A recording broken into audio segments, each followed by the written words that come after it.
You're listening to a podcast from the Finnish Football Show.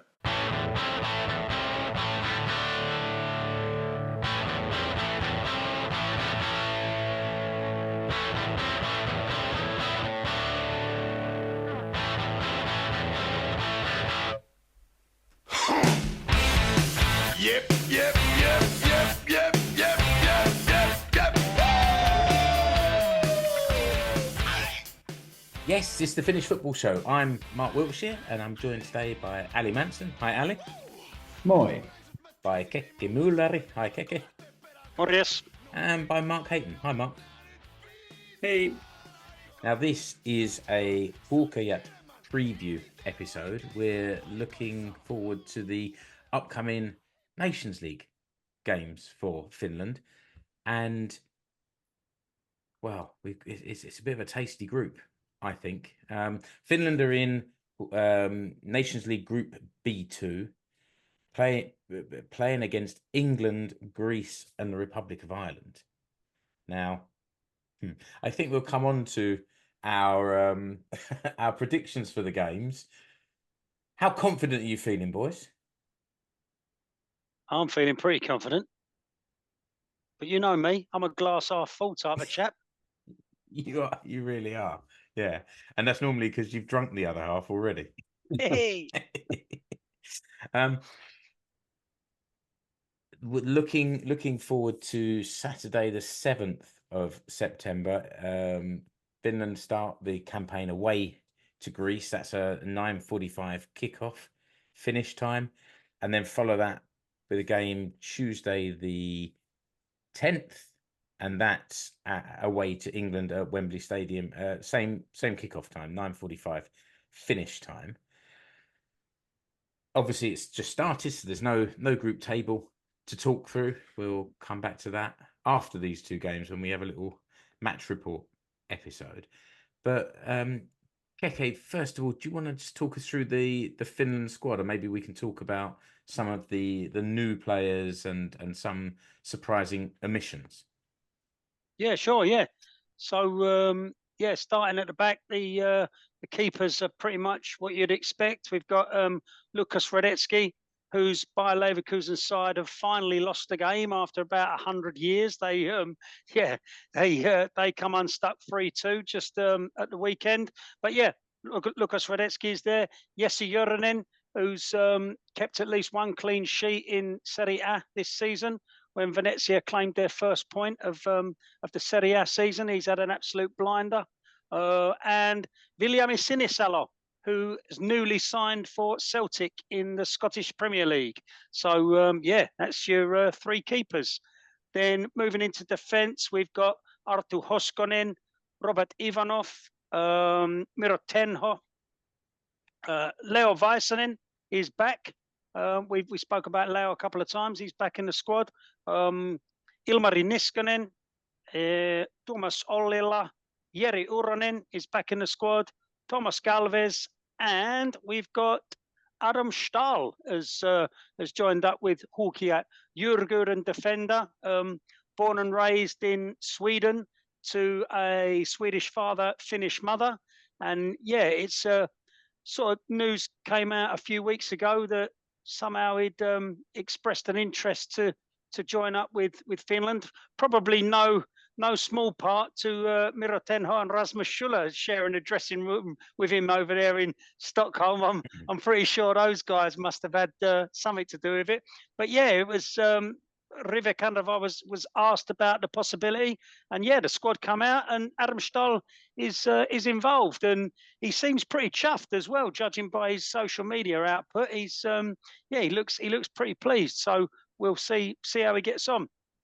Moving into the midfield, we've got Kaan Kairinen, who's Sparta Prague are doing really well at the moment. Glenn Kamara, Peltola, Rasmus Schuller, Leo Volta, and Urho Nissilä, who's been doing okay at Puskás Academia. Up front, we've got Oliver Antman, who's just signed for Eredivisie side Go Ahead Eagles in Holland there. Daniel Horkens, who is now at Lech Poznan in Poland. We've got Freddie Jensen, Benjamin Chelman, Robin Ludd, Teemu Pukki, Joel Poyenpalo, and Topi Keskinen. Brilliant. Thanks, Keke. I think what I noticed looking at the lineup is that there's an imbalance, at least in numbers, of midfielders and forwards. You've got sort of nine defenders, 6 midfielders, and 8 forwards, which seems bold when you're going to play England away to take a squad with 8 forwards, because I'm not expecting too many of them to get on the pitch all at the same time. Well, you never know. It's the new era, isn't it? We've the old game plan's been ripped up and torn to shreds, and there's a bit of talk of River going back to his old 4-4-2 ways, 2 up front. Who knows? Pump it over the top, run on, bang, 1-0 Finland, colour. Mark, you are the veteran of watching the Huuhkajat over the years. What do you make of Keke's enthusiasm? I'm excited for Keke. You know, Keke. You know, it's always a good time. You know, I think Greece and England away. There's 2 fun days. They have to change a lot. I think the Finland's form in the last couple of months has been pretty dire. That was obviously facilitating the coaching change. One interesting thing, I think, I mean, if you think about sort of Tim Sparv being brought in, and Keke's comments about maybe switching back to that 4-4-2, I think we've looked at Karaiskaki for a while as being a guy who probably could make the step up, but doesn't seem to be like moving the ball and being sort of quick enough in the middle of the pitch. But Tim Sparv as a coach pretty much can teach him that exact role. That's the Tim Sparv role that he's trying to fulfill. So I do think that there's a chance that with the way the coaching staff have been rejigged, we could be looking at a better forward, or a better sort of midfield block. But I'm not too optimistic about playing England. Although you never know what Lee Carsley's a new manager. You never know what he's going to bring. We've got to get points against Greece. So, you know, we've got to go and get something from Greece, whether it's just an away draw or something, but we need to go and do it, because Greece are they're not a great team. They don't have any particular star players. When they play big teams, they tend to get thumped, and they tend to do it over the minnows. So we should go over there and make life difficult for them. But I don't have Keke's optimism, I'm afraid. So how about if we look at the UEFA rankings for the 4 countries? Mark, you got those to hand? Well, the FIFA World Rankings, England are 4th, the 3rd best team in Europe. Then it's Greece, who are down in 54th.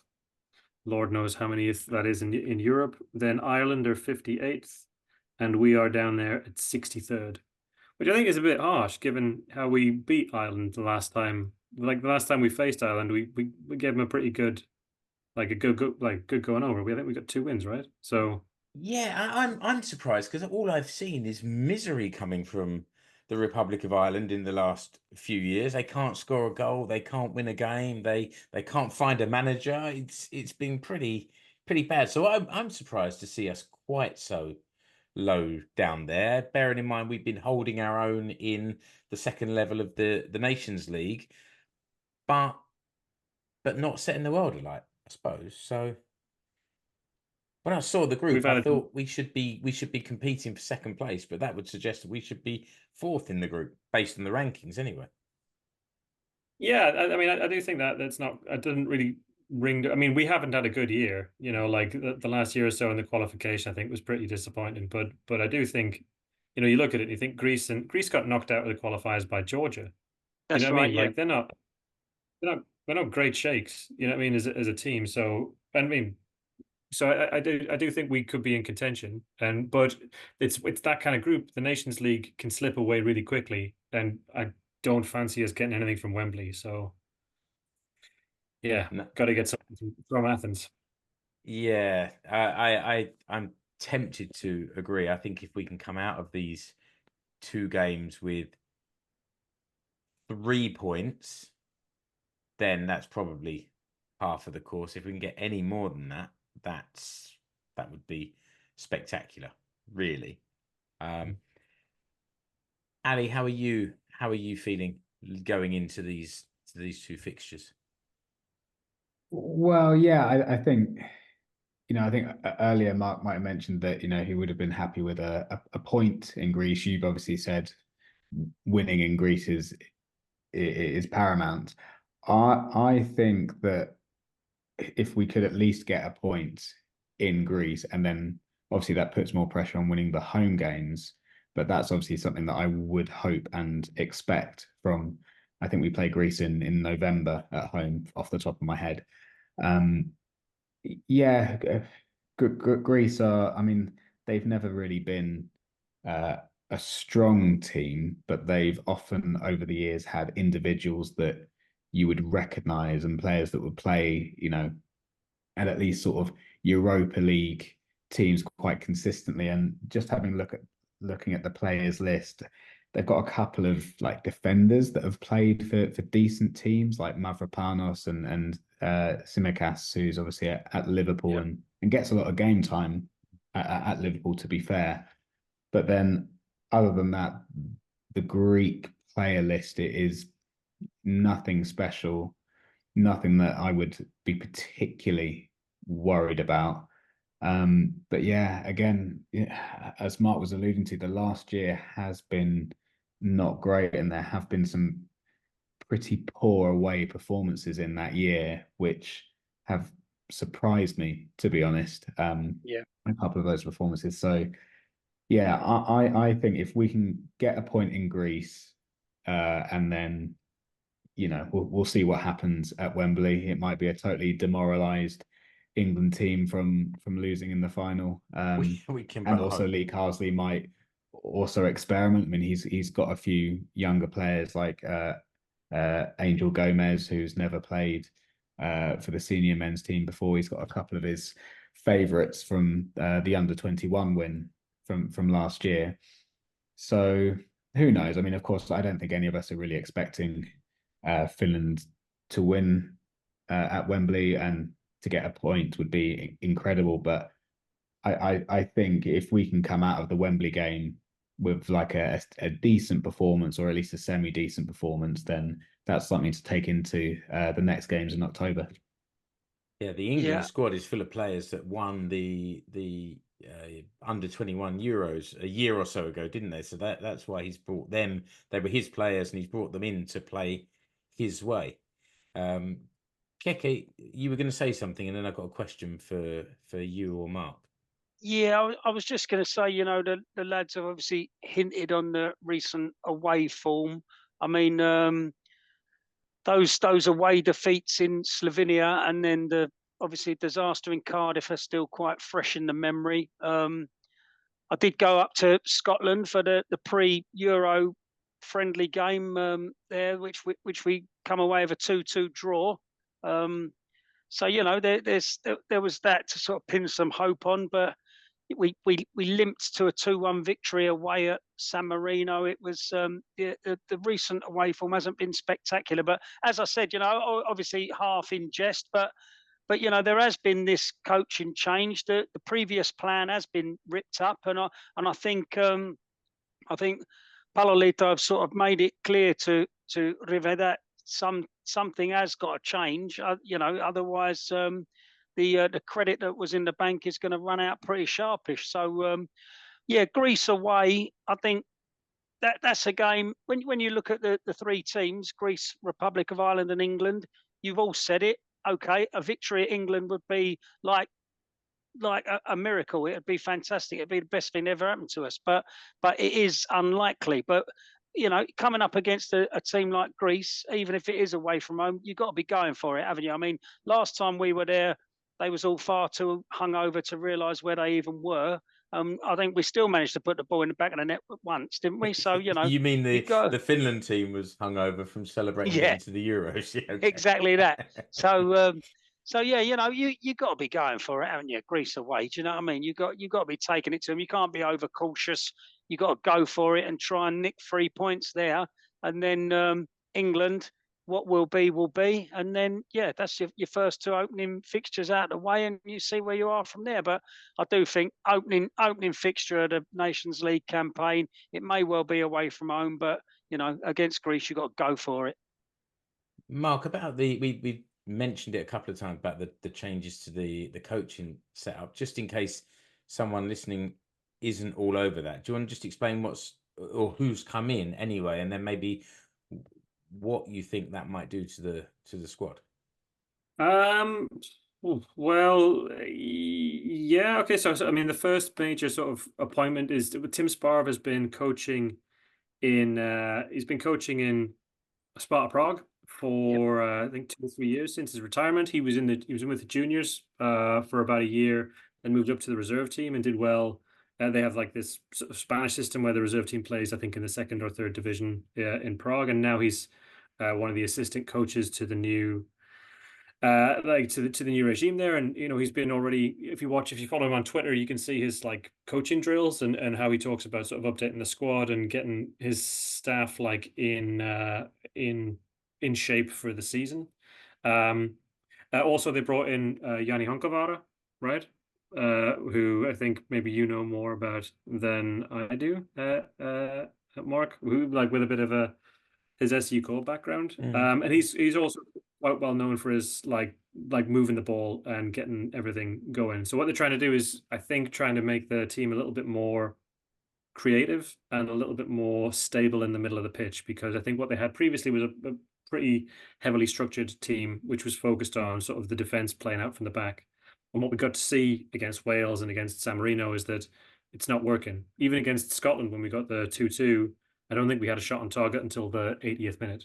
So I think the idea is slightly younger coaches that are a little bit more in tune with like modern practices of game management and ball control and building the game through the middle third.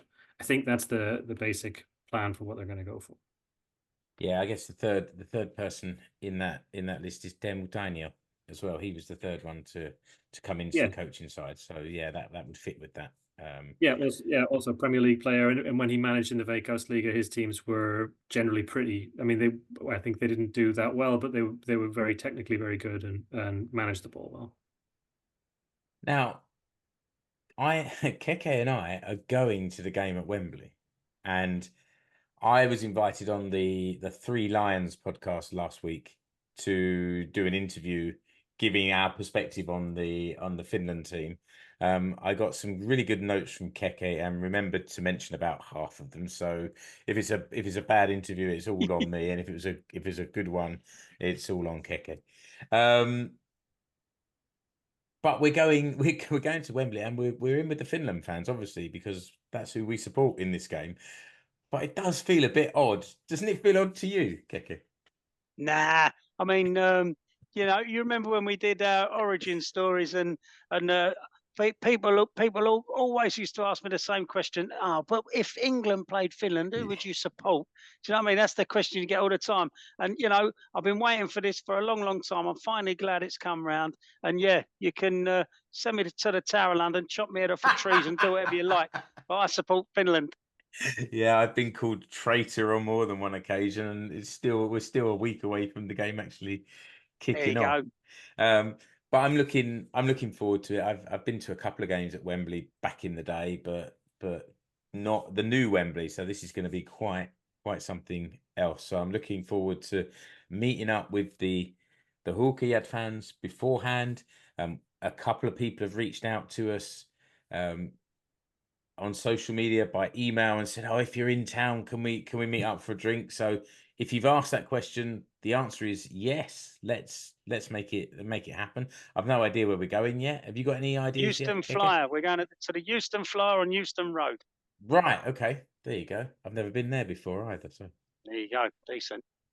So I mean, I'll reiterate that I don't think Finland will get anything from the game. But another way to think about it is, if you were going to play England at any time in the last 10, 15 years, this is the time to do it.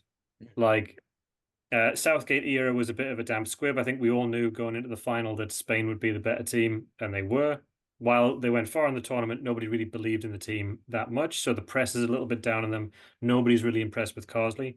Carsley as a manager is also the opposite of Southgate. So Southgate is a defensive, low block, counter-attacking manager. Carsley's like a sort of total football, throw it forward, balls to the wall kind of gung-ho guy.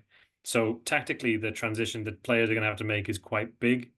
you know what Wembley's like when you have like maybe a semi-full crowd and the atmosphere is not great. Like if it starts off, it might actually suit us to like maybe nick a goal early on. If we get that, which we did like against France a couple of years back, you can see the crowd turning and the press turning and the pressure getting to the players and then just everything crumbling. So I don't think that'll happen. But if it was going to happen, this is the time. Yeah, that's true. And also, Mark, you managed to get. We talked about Tim Sparv earlier. You managed to get a moment with him somehow. I don't know what you're up to, but this is what he had to say about the game. Greece and England coming up, right, for the national team in the next one. Yeah. How do you feel about that? What are you expecting from the games? Are they going to be tough? For sure. Yeah. I think now it's the first time I'm in the national team. We're going to work with a new group of staff. Excited to be here. I've only been away for a few years, so it felt like coming home when I landed yesterday, and I felt very nostalgic being back in this hotel because I've spent so much time here. But yeah, going back to Greece, it has a place in my heart, of course. And then meeting Wembley at Wembley, I think that's meeting England at Wembley. That's huge. Huge game. Any tactical surprises coming up? More aggression in the middle of the pitch? We'll see. There's some new tactical influences, hopefully, that everyone can see. Cool. Awesome. So, Mark, he didn't give much away when the tape was running, but did he say anything else to you off the mic that you can share? Well, yes. I mean, so maybe the context is I step out on the podcast with another podcast about Finnish leadership. And I was interviewing him about his experience as a captain and as a coach, and also some of the stuff that he's talked about, in social media and publicly about the Qatar World Cup and female players' wages and a couple of other social issues. And so we would just ask, we were kind of getting a feel for kind of who is he as a leader and where does it come from. And so, yeah, we just asked him about the game. And I mean, he seems like, first of all, he was super happy to be back in the fold. The energy is definitely different. So he said, like, since they've got together as a coaching staff, he can sort of feel that there's a new sort of driving force. He also mentioned something interesting about Rive, which is that he said, like, Rive is kind of like, he's not a big speaker. Like the coaches pull a lot of the weight in that room. So his job is to Rive basically tries to help the players understand their roles, their jobs, and then tries to make sure everything's organized. But the coaches are the guys that kind of work on the drills, the positioning, some of the patterns of play. So he was really optimistic, and he said, there should be a noticeable change in how Finland approaches the game, but wouldn't give more away than that. So no, and I think that's fair enough ahead of these games, isn't it? Yeah, it is. I mean, particularly if we've got something up our sleeve. So I can't wait. We don't want the Greece manager listening to this and getting a little insight, do we? We are big in Greece. We're big in I tell you what, shall we have a go at some predictions? We're not all together that often to do this, so how about if we have a go? Ali, what are you thinking for Greece versus Finland? For Greece versus Finland, I'm going to go for a 1-1 draw. Okay, and England, Finland. I think it will be a boring 1-0 win for England. Boring from their point of view. I think Finland will put up a pretty decent show, and there'll be some lovely negative press back in England about how nothing has changed under the new regime. Okay, and Mark, what are you thinking for the two games? Let's go with, I think, my head says, like Ali, I think maybe a bit of a damp squib in Greece. No, let's say we nick it in Greece. 1-0 Finland, dirty, back post header, ricochets off 5 players, goes in off someone's backside. And then for the England game, 0-0. Let's say we just frustrate them and we just hold out for 0-0. Maybe that's it. Are you saying there could be 4 points from these two games? That is bold. Keke, where are you at? Well, I'm firmly in the 4-point camp as well. But yeah, even bolder. I'm going. I'm going to say 0-2 away in Greece. So I think we've got it in us. Just let them off the leash. Let them play. See how we get on. Yeah, 2-0 win. 2-0 win away in Greece, and then I'm going 1-1 at Wembley. Wow. Okay.